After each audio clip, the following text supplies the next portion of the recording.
আসসালামু আলাইকুম সুপ্রিয় দর্শক, বিজ্ঞাপন বিরতির পর আমরা আবারও ফিরে এসেছি। এই মুহূর্তে যারা টিভি সেটের সামনে বসেছেন আপনারা তো জানেন না আমরা কি নিয়ে এবং কাকে নিয়ে কথা বলছি। প্রিয় দর্শক, আজকের স্ট্রিট ডায়ালগের সম্মানিত অতিথি হচ্ছেন খন্দকার আব্দুল মুক্তাদির, যিনি সিলেটের এক আসনে আগামী নির্বাচনে সংসদ নির্বাচনে সম্ভাব্য প্রার্থী এবং বিএনপির রাজনীতির সাথে তিনি ওতপ্রোতভাবে জড়িত। এবং জনাব আব্দুল মুক্তাদির সাহেবের বাবা ছিলেন সিলেট এক আসনের সাবেক সাংসদ জনাব খন্দকার মরহুম আব্দুল মালিক সাহেব। বিএনপি রাজনীতির সাথে তিনি শুরু থেকেই জন্মলগ্ন থেকেই বলা যায় তিনি জড়িয়ে পড়েছেন। তবে তার উপরেও তার আরেকটি পরিচয় রয়েছে, তিনি একজন সফল ব্যবসায়ী, বাংলাদেশ টেক্সটাইলস ইন্ডাস্ট্রির যিনি এখন সম্মানিত প্রেসিডেন্ট। আপনার সাথে কথা বলছিলাম আমরা বিজ্ঞাপন বিরতিতে যাওয়ার আগে বাংলাদেশের অর্থনীতি নিয়ে। আপনি যেটি বলছেন যে ম্যানুফ্যাকচার ইন্ডাস্ট্রিতে 30% ম্যানুফ্যাকচার ইন্ডাস্ট্রির জিডিপিতে অবদান, প্রবাসীদের অবদান কি সেখানে?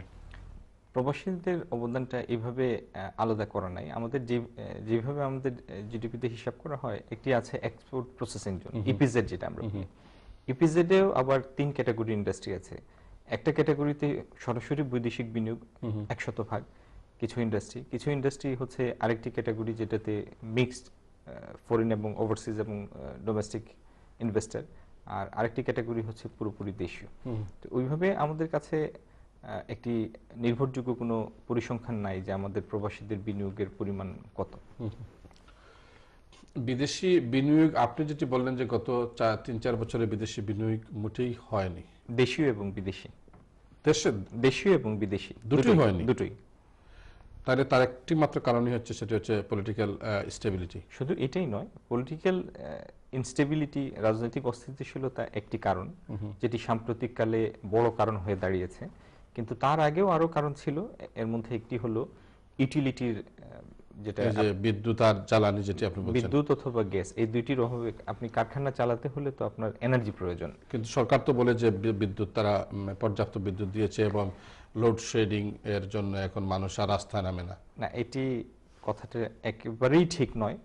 আপনার বাড়িও সিলেট, আপনি ফোন তুলে একটু আত্মীয় স্বজনকে জিজ্ঞেস করলেই জানতে পারবেন দিনের মধ্যে কয় ঘন্টা লোডশেডিং হয় সিলেটে, এবং বাংলাদেশের সব জায়গাতেই একই পরিস্থিতি। সরকার যেটি বলে যে 10,000 মেগাওয়াট উৎপাদন ক্ষমতায় তারা পৌঁছে গিয়েছে, সেটি পৌঁছে গিয়েছে, এই দাবির ভিত্তি হলো নতুন পুরাতন সব পাওয়ার প্ল্যান্ট, যেটির ইনস্টলড ক্যাপাসিটি হিসাব করে 10,000 মেগাওয়াট। কিন্তু বাস্তবতা হলো আজকে থেকে 15 বছর 20 বছর আগে যে সমস্ত পাওয়ার প্ল্যান্ট হয়েছে, সেগুলি যেটি 100 মেগাওয়াটের, তার উৎপাদন ক্ষমতা এখন আর 100 মেগাওয়াটের নাই, ওটি নেমে গিয়েছে 30 মেগাওয়াট বা 20 মেগাওয়াটে। এবং পাওয়ার প্রডিউসের ক্ষেত্রে একটা রিলায়েবিলিটি ফ্যাক্টর কাউন্ট করা হয়, যে কতটুকু নির্ভরযোগ্য। সময়ের যখন আপনার উৎপাদন করা দরকার বিদ্যুৎ, তখন সেটি বিদ্যুৎ উৎপাদন করবে নাকি সেটি মেরামতের জন্য ফেলে রাখতে হবে। এই রিলায়েবিলিটি ফ্যাক্টরে এবং প্রোডাকশন ক্ষমতার হিসাবে অনেকগুলি বিদ্যুৎ উৎপাদন কেন্দ্র আগের অবস্থায় নেই। প্রকৃত উৎপাদন ক্ষমতা 10,000 মেগাওয়াট তো নাই। আর 10,000 মেগাওয়াট যদি হতো, তাহলে লোডশেডিং এখন হবে কেন? কারণ আমাদের যেটা রিকোয়ার্ড লোড, সেটি তো 6,500-7,000-এর উপরে না। কিন্তু বর্তমান সরকার বলেন এবং আপনারা যখন সরকারে ছিলেন, তখনও তো বিদ্যুৎ নিয়ে অনেক ইতিহাস আমরা শুনেছি, আপনাদের ব্যাপারে শুনেছি। গিয়াসউদ্দিন আল মামুন সাহেব খাম্বা তৈরি করে, খাম্বা এখনো নাকি আপনার জমিনে পড়ে আছে।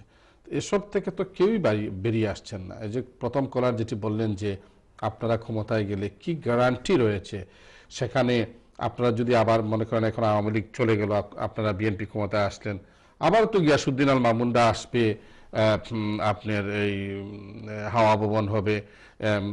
কিছুদিন আগে আপনার আমাদের কি আসছিলেন, এই যে সাবেক চিফ হুইপ সাহেব, তিনি বলে গেছেন যে এখন নাকি পাওয়া ভবন হয়েছে। আওয়ামী লীগের সময় হয়েছে পাওয়া ভবন, আপনাদের সময় হবে হাওয়া ভবন। এসবের মানে বেড়া জলে দেশটা তো মানে জিম্মি হয়ে আছে আওয়ামী লীগ এবং বিএনপির কাছে। আপনার কি মনে হয়, একজন ব্যবসায়ী হিসাবে আপনার অনেস্ট অপিনিয়ন জানতে চাচ্ছি। আমার ধারণা, অনেক নাম যেটি আপনি বললেন, সেসব নামের সাথে যে সমস্ত দুর্নীতির অভিযোগ আরোপ করা হয়, এই সরকার আজকে দীর্ঘদিন যাবৎ ক্ষমতায়। তারও আগে সেনা সমর্থিত তত্ত্বাবধায়ক সরকার ছিল 2 বছর, আর এই সরকার ইতিমধ্যে তার 6ষ্ঠ বছরে পদার্পণ করেছে, 6th ইয়ারে। 6-8 বছর যে কোনো একটি মামলা নিষ্পত্তির জন্য পর্যাপ্ত সময়। তা আপনি যে সমস্ত লোকের সম্পর্কে যেসব অভিযোগের কথাটি বললেন, যেটি হয়তো অনেক আলোচনায় এসেছে, অনেক প্রোপাগান্ডায় এসেছে, সেই সত্যি মিথ্যার ফয়সালা করার দায়িত্ব ছিল সরকারের, সেই মামলাগুলি আদালতে এনে সেগুলি ডিসপোজালের মাধ্যমে। কিন্তু এখন পর্যন্ত আমরা তার কোনো একটিরও নজির পাইনি। আর বিগত দিনে আমাদের যে সমস্ত সরকার আমরা দেখেছি, বিভিন্ন ক্ষেত্রে সরকারি সফলতা ব্যর্থতা আছে, বিএনপিরও আছে। বিএনপি প্রক্রিয়ার বাইরে নয়, ক্ষমতাসীন দল হিসেবে যে বিএনপি শতভাগ সাফল্যের দাবি করতে পারে সেটি তো নয়। সেই সাফল্য ব্যর্থতার পুরনো নিরিখে আমার বিশ্বাস আগামী দিনে বিএনপি নেতৃত্ব তার কর্মসূচি প্রণয়ন করবেন এবং বাংলাদেশ জাতীয়তাবাদী দল, আমি একটি কথা খুব দৃঢ়তার সাথে বলতে পারি, বাংলাদেশ জাতীয়তাবাদী দল এই দেশের সিংহভাগ গণমানুষের প্রতিনিধিত্ব করেন। এই দলটির কমিটমেন্টের প্রতি, দেশের প্রতি বিশ্বস্ততার প্রতি আমার বিন্দুমাত্র কোনো সন্দেহ নাই। আমি দৃঢ়ভাবে বিশ্বাস করি বাংলাদেশ জাতীয়তাবাদী দল এবং এর নেতৃত্বের পক্ষেই সম্ভব একটি সমৃদ্ধ বাংলাদেশের সোপান রচনা করা। কিভাবে সম্ভব? আপনারা তো বেশিরভাগ সময় ক্ষমতায় ছিলেন। আপনাদের দল, আপনার বিরোধী দলীয় নেত্রী এখন যিনি বেগম খালেদা জিয়া, তিনি তো দীর্ঘদিন ক্ষমতায় ছিলেন এবং বিএনপি বেশিরভাগ সময়ই কিন্তু বিএনপি দেশের রাষ্ট্র ক্ষমতায় অধিষ্ঠিত ছিল। কিন্তু দেশের যে অবস্থা, যে তিমিরে আছে সে তিমিরেই তো রয়ে গেছে। না, এটি ঠিক নয়। যে তিমিরে ছিল সেই তিমিরে রয়ে গেছে এটি বললে আসলে বাংলাদেশের এই দীর্ঘ 42 বছরের পথ পরিক্রমায় যে সমস্ত সাফল্য অর্জিত হয়েছে তার প্রতি পুরোপুরি সুবিচার করা হবে না। আমি আপনাকে ছোটখাটো দুই একটি দৃষ্টান্ত দেখাই, যেহেতু আপনার একটি সময়ের সংক্ষিপ্ততা রয়েছে, আমি খুব লম্বা করব না, দুই একটা কথা আমি আপনাকে বলি। 75-এর পথ পরিবর্তনের পরে 75-74-এ বাংলাদেশে প্রথম দুর্ভিক্ষ হলো। তারপর থেকে এই 42 বছরের মধ্যেই প্রথম 3 বছরের বাদ দিলে, মানে 74 বাদ দিলে, পরবর্তী যে সময়টি 26 আর 14, 40 বছর, 39 বছর, তার মধ্যে দ্বিতীয়বার এর পুনরাবৃত্তি ঘটেনি। 7.5 কোটি মানুষের দেশে আমাদের খাদ্যশস্য উৎপাদন হতো, প্রতি বছর 15-20 লাখ টন শর্ট পড়তো। আজকে এই 15-16 কোটি মানুষের দেশে খাদ্যে আমরা প্রায় স্বয়ংসম্পূর্ণ, যদি কোনো ন্যাচারাল ক্যালামিটিস না আসে, বড় ধরনের খরা, দুর্ভিক্ষ, সাইক্লোন না হয়, তাহলে খাদ্যে আমরা প্রায় স্বয়ংসম্পূর্ণ। আচ্ছা, তৃতীয়ত দেখেন পররাষ্ট্র, আমি শুধু আপনাকে দুই একটি কথা বলে সেটা আনবো। পররাষ্ট্র নীতির ক্ষেত্রে দেখেন আমরা 74-75-এ প্রায় বন্ধুহীন হয়ে পড়েছিলাম, আমাদের বিভিন্ন ধরনের সমালোচনা হচ্ছিল। এই বাংলাদেশ যেটিকে তলাবিহীন রাষ্ট্রের অপবাদ দেওয়া হচ্ছিল, 77 সনে এসে, 76 না 77 সনে এসে বাংলাদেশ জাতিসংঘের নিরাপত্তা পরিষদের সদস্য নির্বাচিত হয়, ইউএন সিকিউরিটি কাউন্সিলের, জাপানকে পরাজিত করে। এবং বাংলাদেশের সেই নিরাপত্তা পরিষদের সদস্য পদ নির্বাচনে জিতে পাকিস্তান এবং ভারত দুটি পরস্পর প্রতিপক্ষ দেশ বাংলাদেশকে ভোট দিয়েছিল। এটি পররাষ্ট্র নীতির ক্ষেত্রে বাংলাদেশের একটি বিরল সাফল্যের দৃষ্টান্ত। আমি খাদ্যশস্যের কথা বললাম, আপনি সামাজিক উন্নয়নের সূচকগুলি যদি বিবেচনা করেন, আজকে শিশু মৃত্যুর হারে বাংলাদেশ কোথায় পৌঁছেছে, আজকে নারীর ক্ষমতায়নে কতটুকু অবস্থায় পৌঁছেছে, আপনি নিরক্ষরতার হার দূরীকরণে বাংলাদেশ যে অবস্থায় পৌঁছেছে, এরকম সামাজিক উন্নয়নের সূচকে অনেকগুলি বাংলাদেশের প্রাপ্তি আছে, অর্জন আছে। আপনি যদি জনসংখ্যা বৃদ্ধির হার বিবেচনা করেন, একটি সময় ছিল যে আমাদের এই জনসংখ্যার বৃদ্ধির হার ছিল 3%, আজকে সেটি নেমে এসেছে 1.3%। আমি যদি সাম্প্রতিককালের বিগত কয়েক বছরের রাজনৈতিক অস্থিরতা বা পরমত অসহিষ্ণুতার বৃত্তের কারণে যে সমস্ত ক্ষতি সাধিত হয়েছে, এটিকে যদি আমি সরিয়ে রাখি, তাহলে এর আগে ধারাবাহিক প্রক্রিয়ায় আমরা যথেষ্ট উন্নতি সাধিত করেছি। এবং যে বাজেট স্বাধীনতার পরে মরহুম তাজউদ্দিন সাহেব, একজন সর্বজন শ্রদ্ধেয় ব্যক্তিত্ব, তাজউদ্দিন সাহেব যে প্রথম যে বাজেটটি দিয়েছিলেন, সেখানে বার্ষিক উন্নয়ন কর্মসূচির আকার ছিল 500 কোটি টাকা। সেই 500 কোটি টাকার বার্ষিক উন্নয়ন কর্মসূচি আজকে 60, 70 হাজার, 80 হাজার কোটি টাকায় পৌঁছে গিয়েছে। তো বাংলাদেশ ধারাবাহিকভাবে এগিয়েছে, এতে কোনো সন্দেহ নাই, কিন্তু সাম্প্রতিককালে এসে রাজনৈতিক বিবেচনায় রাজনৈতিক প্রতিহিংসা চরিতার্থ করার কারণে, ক্ষমতার লিপ্সার কারণে আমরা একটি বিপজ্জনক পরিস্থিতিতে উপনীত হয়েছি। আপনি যেটি প্রথমে খাদ্যশস্যের ব্যাপারটি যেটি বলেছেন, সেটি কি সরকারের বা কোনো আওয়ামী লীগ বিএনপির কোনো অ্যাচিভমেন্ট? এই কৃষিতে এই বিপ্লবের সূচনা করেছিলেন প্রথম শহীদ রাষ্ট্রপতি জিয়াউর রহমান, এবং সমগ্র দেশ সাক্ষী। উনি খালকাটা বিপ্লবের মাধ্যমে কৃষিতে কৃষির উৎপাদন বৃদ্ধির জন্য উনি নিজে যেভাবে মাঠে নেমে পড়েছিলেন, মানুষকে উদ্বুদ্ধ করেছিলেন, জায়গায় জায়গায় নিজে গিয়ে ছুটে গিয়েছিলেন, সমগ্র কৃষিজীবী মানুষ তাতে উদ্বুদ্ধ হয়, এবং তার কারণেই আমরা পরবর্তী কালে ৭৮-এর পুনরাবৃত্তি দেখি। কিন্তু এই জায়গাটি, আপনি যেটি ৭৪-এর কথা বলছেন, সেটি ছিল যুদ্ধ বিধ্বস্ত একটি দেশ। ৭১-এর পরপরই ৭৪-এ দুর্ভিক্ষ দেখা দিয়েছে, এবং খালকাটায় কি কোনো উপকার হয়েছিল?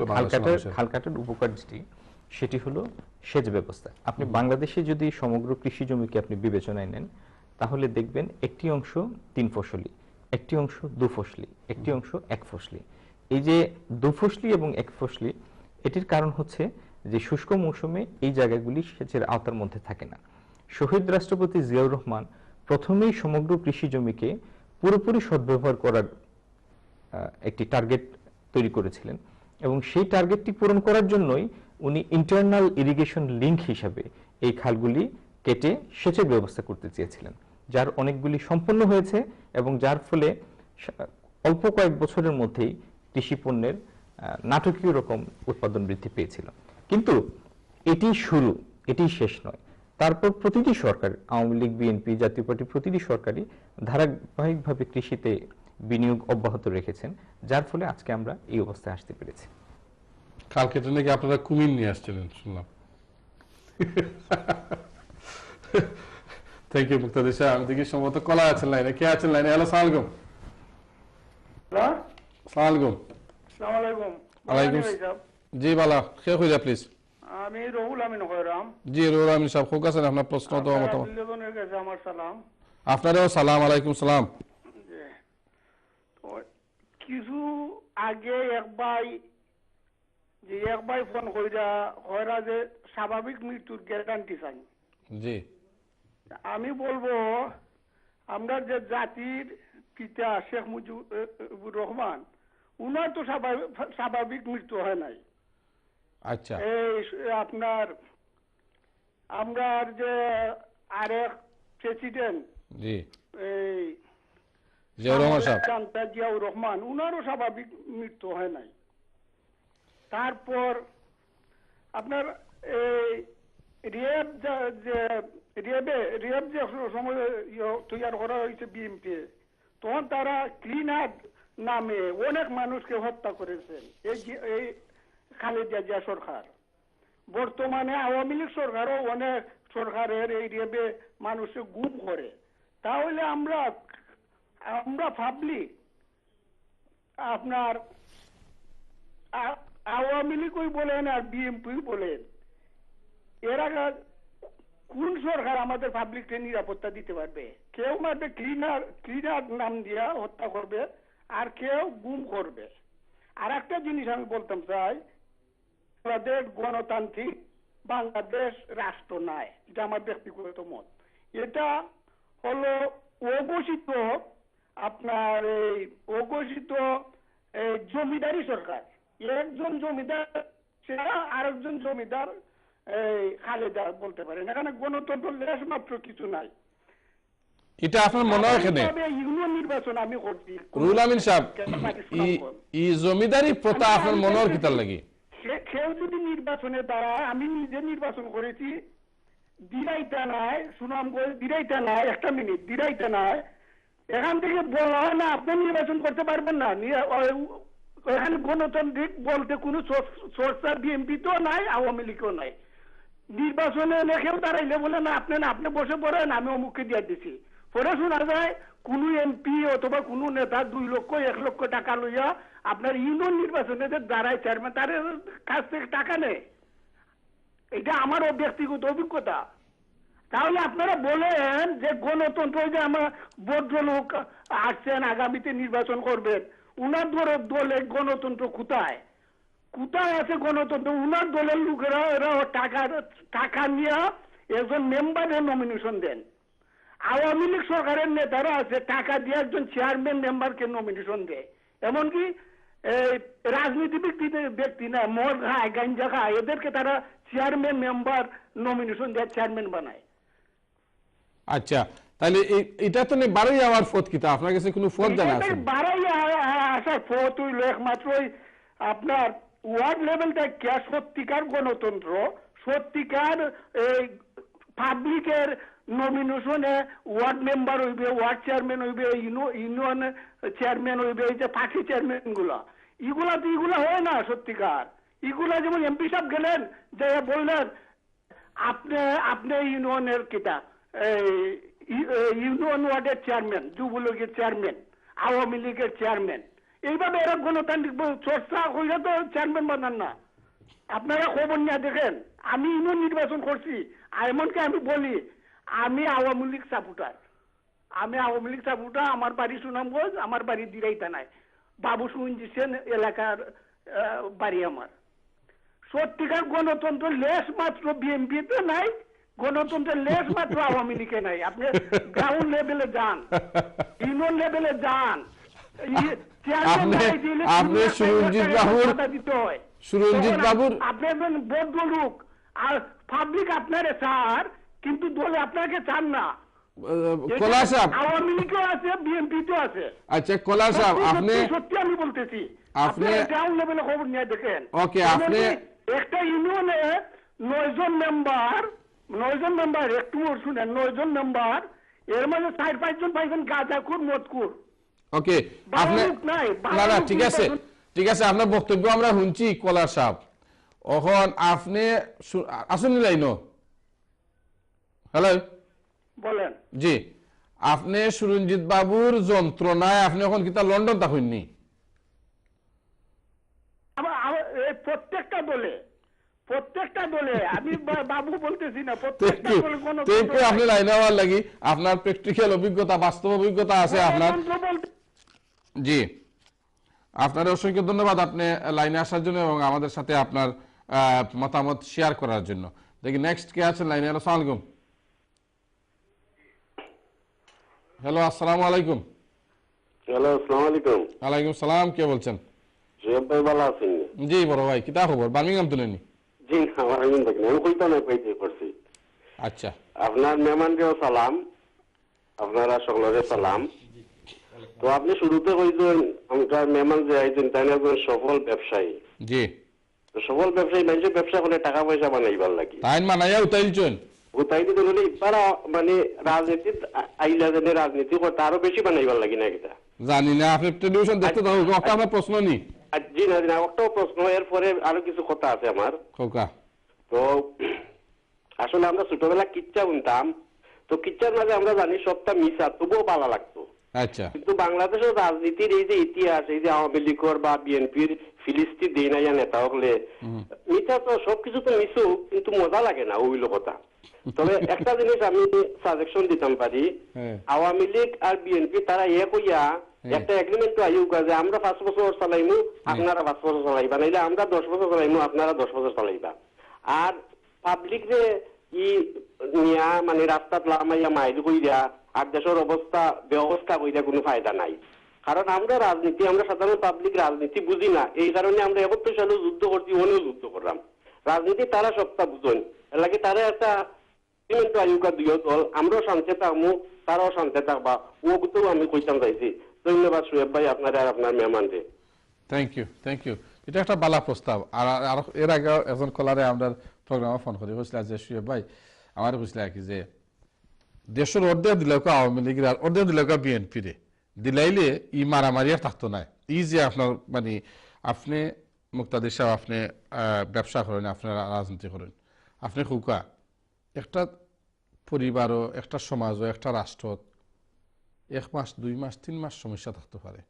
বছরের পর বছর আপনি গত 20-25 বছর ধরে আপনার সংসদীয় গণতন্ত্র, আপনার এখানে নির্বাচন কমিশন, নির্বাচন লইয়া মানে দুইটা দল একমত হইতে পারে না, এটা ওয়ার্ল্ডের আর কোনো আনো আসেনি।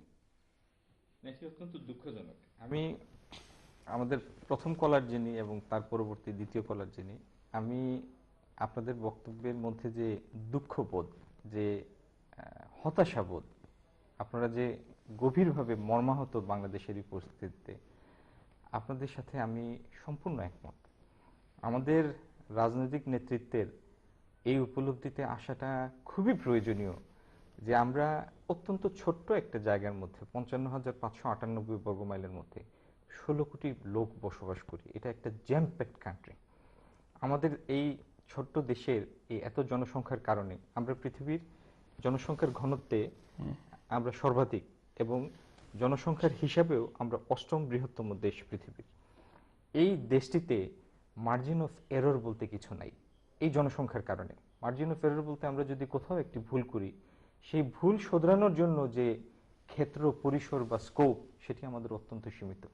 এরকম একটি দেশে রাজনৈতিক নেতৃত্ব শুধু ক্ষমতার লিপ্সার কারণে বিভিন্ন অনাচারের প্রশ্রয় দিচ্ছেন এবং লালন পালন করছেন, এবং সেই সুযোগে হয়তো তাদের জানতে অথবা তাদের অজান্তে তাদের অনেক অনুসারী, তাদের দলভুক্ত অনেক লোকজন সমস্ত রাজনৈতিক দলের মধ্যে বিভিন্ন সুযোগ সুবিধা নিচ্ছেন, রাজনীতির মাঠকে কলুষিত করে ফেলছেন, নিজ দলের মধ্যে অন্য দলের মধ্যে একটি অসুস্থ অরুচিকর পরিবেশ তৈরি করে রেখেছেন। এটি অত্যন্ত দুঃখজনক। আমি সমস্ত রাজনৈতিক নেতৃবৃন্দের কাছে আমার ফার্ভেন্ট অ্যাপিল যে আপনারা অন্তত এই বিবেচনাটুকু করেন যে এই দেশের মানুষ, এই যে 16 কোটি মানুষ, এখনো 2014 সনে তার মধ্যে 17-18% মানুষ দারিদ্র্য সীমার নিচে বসবাস করে, বিলো পভার্টি লাইন।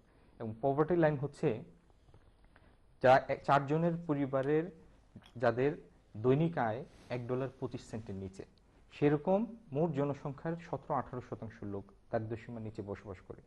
এরকম একটি দেশে এরকম বিলাসিতা মোটেই শোভা পায় না। এই দেশের প্রতি সামান্য মমত্ববোধ দেখান, সামান্য দায়িত্ববোধ দেখান, দেখবেন এই দেশের মানুষ আপনাদের মূল্যায়ন করবে, আপনারা ক্ষতিগ্রস্ত হবেন না, দীর্ঘ বিচারে আপনারা লাভবানই হবেন। Thank you. কিছু টেক্সট মেসেজ এসেছে, প্রথমটা পড়ে শোনাই। Glad to see your guest who is very eloquent. I am very impressed by your guest dialogue. We thank you all for presenting such a good program, Rafiq. আরেকটা হলো, salam to you and your guest, lovely programs. উনি সৈয়দ আকামত আলী রুবেল, খুব লম্বা text ছেড়েছেন উনি। তবে উনার বক্তব্য হচ্ছে যে এনআরবি যারা বাংলাদেশে যান তাদেরকে বলা হয় যে ইনভেস্ট করার জন্য, কিন্তু তারা সাধারণত বাংলাদেশে গেলে প্রবলেম ফেস করেন এবং এমপি, মিনিস্টার, পলিটিশিয়ানরা এখানে এসে বলেন যে আপনারা দেশে বিনিয়োগ করুন, কিন্তু এই প্রবলেম, যেসব প্রবলেম ফেস করেন সেসব প্রবলেম থেকে তারা কিন্তু বের হয়ে আসতে পারছেন না। এসব সমস্যার কি সমাধান, আপনি কি চিন্তা করছেন এই ব্যাপারে? দেখেন, আমি আমার সেই 2-3টি প্রশ্নের আগে যে প্রশ্নটি ছিল সেই উত্তরে ফিরে আসবো। আমাদের বিগত কয়েক বছর যাবত আমাদের দেশীয় এবং বৈদেশিক বিনিয়োগ হয় নাই। আর আমরা যদি বৈদেশিক বিনিয়োগ আকর্ষণ করতে চাই, দেশীয় বিনিয়োগ আকর্ষণ করতে চাই, তাহলে সেটার জন্য যারা গভর্নেন্স যারা প্রোভাইড করবেন, শাসন কার্য যারা পরিচালনা করবেন, এবং রাজনৈতিক নেতৃত্ব, সবার একটি কমিটমেন্ট থাকতে হবে, একটি ফোকাস থাকতে হবে। আমরা যদি আমাদের বিনিয়োগকারীকে এই সমস্ত লজিস্টিক্স সাপোর্ট দেই, ইউটিলিটি সাপোর্ট দেই, ইনফ্রাস্ট্রাকচার সাপোর্ট দেই, এবং তাদের বিনিয়োগের লাভ তারা যে নির্বিঘ্নে ভোগ করতে পারবেন সেই নিশ্চয়তাটুকু দেই, তাহলে নিশ্চয়ই তারা বিনিয়োগের প্রতি আকৃষ্ট হবেন। এবং দেশীয় যারা বাংলাদেশে অবস্থানকারী হন আর প্রবাসের বাংলাদেশিরাই হন, তারা তো তাদের দেশপ্রেম থেকে, তাদের দেশপ্রেম থেকেও তারা এগিয়ে আসবেন, এবং বিনিয়োগের সুফল যদি তারা ভোগ করতে পারেন তাহলে পিওর বিজনেস সেন্স থেকেও তারা এগিয়ে আসবেন এই দেশে বিনিয়োগ করার জন্য। কর্মসংস্থান সৃষ্টি হবে এবং অর্থনীতি সমৃদ্ধ হবে। মুক্তাদির সাহেব, আপনাকে ধন্যবাদ। প্রিয় দর্শক, আমরা যাচ্ছি ছোট্ট আরেকটি বিজ্ঞাপন বিরতিতে। বিজ্ঞাপন বিরতির পর আমরা আবারও ফিরে আসছি, ততক্ষণ পর্যন্ত আমাদের সঙ্গেই থাকুন। Thank you.